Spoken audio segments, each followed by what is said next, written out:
જીવનધારા વૃદ્ધાશ્રમ તારીખ 30/5/24ના રોજ આજે એડમિશન માટે આવેલ જયંતિભાઈ વીરચંદભાઈ પરીખ કે જેઓ વાવ પંથકના વતની છે અને તેઓની ઉંમર 75 વર્ષ છે અને જ્યારે દીકરીઓ સાસરે જતી રહે, તેમને 2 દીકરી છે અને દીકરીઓ અત્યારે હાલ સાસરે છે, તેમને દીકરો નથી.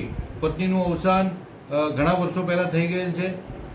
એક દીકરી જ્યારે લગભગ 16 દિવસના જ હતા ત્યારથી અત્યારે 50 વર્ષની ઉંમર, એટલે આજથી લગભગ 50 વર્ષ પહેલાં તેમના પત્નીનું અવસાન થઈ ગયેલ છે. તેમણે બીજા લગ્ન પણ નથી કર્યા અને હાલ તેઓ દીકરીના સાસરે ગયા પછી અમદાવાદ પાંજરાપોળમાં જે રિલીફ રોડ પાંજરાપોળ છે ત્યાં જે ટ્રસ્ટના મકાન છે તેમાં તેઓ રહેતા હતા અને મિલમાં તેઓ નોકરી કરતા હતા. મિલ બંધ થઈ જવાથી તેઓ પછી ઘરે જતા અને આર્થિક ઘણી સંકળામણમાં પણ તેઓ હતા અને તેઓને છેલ્લા 8 વર્ષથી તેમના ભત્રીજા એટલે હસમુખભાઈ તેમને અહીંથી સુરત લઈ ગયા અને સુરત લઈ ગયા પછી તેમને સુરતમાં એક સામા રાખ્યા આસિયાના કરીને અસક્તાશ્રમ હોસ્પિટલમાં આસિયાના કરીને રિહેબિલિટેશન છે એમાં 8 વર્ષથી હતા. તેઓ 8 વર્ષથી હતા અને છેલ્લા 2 વર્ષથી તેમને સંધિવા અને ગાઉટ એની બીમારી લાગુ પડી અને બીમારી લાગુ પડતા તેઓના હાથ બિલકુલ જકડાઈ ગયા છે. તેઓ ઊભા થઈને ચાલી શકતા નથી, ટોયલેટ બાથરૂમ જઈ શકતા નથી, પોતે જમી પણ શકતા નથી. ચમચીથી થોડું થોડું જમી શકે છે તો તેઓના આ હાથ આ રીતે થઈ ગયા છે અને તેઓને અહીંયા એડમિશન માટે આવ્યા છે. બધું ધ્યાન છે હસમુખભાઈ રાખે છે. તો હસમુખભાઈ તેમના ભત્રીજા છે. હસમુખભાઈ, તમે શું કહો છો? દાદાની એડમિશન કેમ લેવું છે? દાદાની એડમિશન પરિસ્થિતિ આર્થિક ખરાબ હતી ને અહીંયા અમે સાંભળ્યું કે જીવનધારા વૃદ્ધાશ્રમમાં સારું એવું કામ થાય છે. તો અમારે મુકેશભાઈ નરપતલાલ વોરા અમારા સમાજના છે, અહીંના ટ્રસ્ટી છે, એમને અમે વાત કરી તો એમના રેફરન્સથી અમને એમ કીધું કે તમે અહીંયા લઈ આવો, તેમને અમે સારવારને બધું સારું કરીશું અને અહીંયા તમને એકદમ કોઈ પણ ખર્ચા વગર અહીંયા તમને સારવાર મળી શકશે.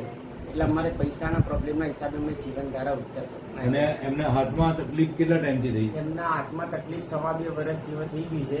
ત્યારથી ધીમે ધીમે વધતો અત્યારે આટલે સુધી પહોંચી ગઈ અને એમને કેરટેકરની જરૂર પડે છે. કેરટેકરની જરૂર પડે છે અને પોતે ટોયલેટ બાથરૂમ જાતે જઈ શકતા જાતે ટોયલેટ બાથરૂમ જઈ શકતા નથી. જમે થોડું ચમચીથી જમી શકે છે, આમ બહુ નહીં. કોઈ જમવાનું આપે તો બસ એમ જાતે જમી શકતા નથી. ઓકે, એડમિશન લેવું છે ને તમારે રહેવું છે અહીંયા. તમે જીવનધારા વૃદ્ધાશ્રમમાં આવ્યા છો હો.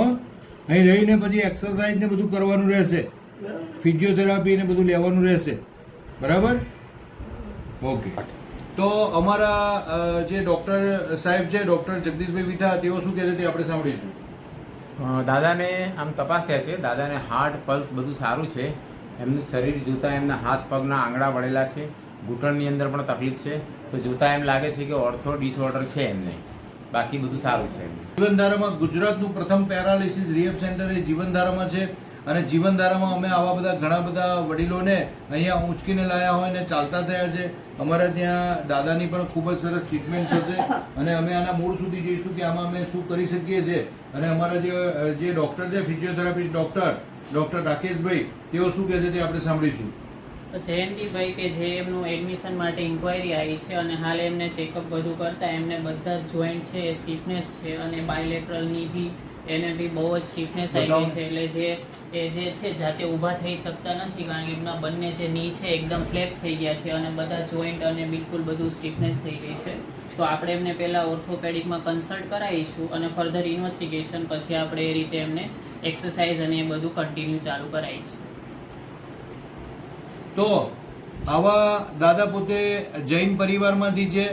છેલ્લા 8 વર્ષથી તેમણે ભગવાનના દર્શન નથી કર્યા અને અમને બહુ ખુશી થશે કે દાદા વાવ પંથકના છે અને પોતે ખૂબ જ સરસ ભૂતકાળમાં જૈન ધર્મ પાળતા હતા, હજી પાળે જ છે, પરંતુ અહીંયા રોજ તેમને ભગવાનના દર્શન પણ અહીંયા થશે. અમારા ત્યાં એવો નિયમ છે કે જે વ્હીલચેરમાં બેસી શકે છે એ બધા વડીલોને અમે રોજ દર્શન કરવા લાવીએ છીએ.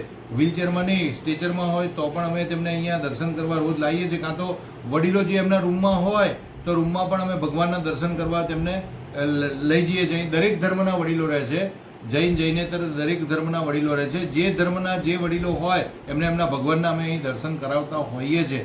તો દાદાને હવે અહીંયા એડમિશન માટે આજે અમારા માનનીય ટ્રસ્ટી શ્રી મુકેશભાઈ કક્કલદાસ વોરા કે તેમના નરપતલાલ વોરા તેમના રેફરન્સથી આ એડમિશન અમે અહીં આપી રહ્યા છે. મુકેશભાઈ, તમે શું કહો છો? એમને એડમિશનની જરૂર છે. એમની આગળ પાછળ બીજું કોઈ ધ્યાન રાખવાનું નથી, એટલે અત્યારે મારા રેફરન્સથી અહીંયા અમે લાવ્યા છે કે સારી ટ્રીટમેન્ટ મળે એમને અને સારી રીતે હાલતા ચાલતા થાય. અને આ સંસ્થા એટલી સેવા કરે છે કે એમને હાલતા ચાલતા કરી દેશે, મને પૂર્ણ વિશ્વાસ છે. તો બસ હવે આ એડમિશન અમે આજે અહીં ફાઇનલ કરીએ છીએ. આવી રીતે જેમને એકલી દીકરીઓ છે, જે લોકો નિસંતાન છે, જેમણે લગ્ન નથી કર્યા, જેઓ માનસિક સમતુલા ગુમાવી ચૂક્યા છે, એબનોર્મલ છે, તેના માટે જીવનધારા પ્રથમ અહીંયા એડમિશન આપતું હોય છે. દીકરાવાળાઓને ખૂબ જ ઓછા અહીંયા એડમિશન અપાતા હોય છે.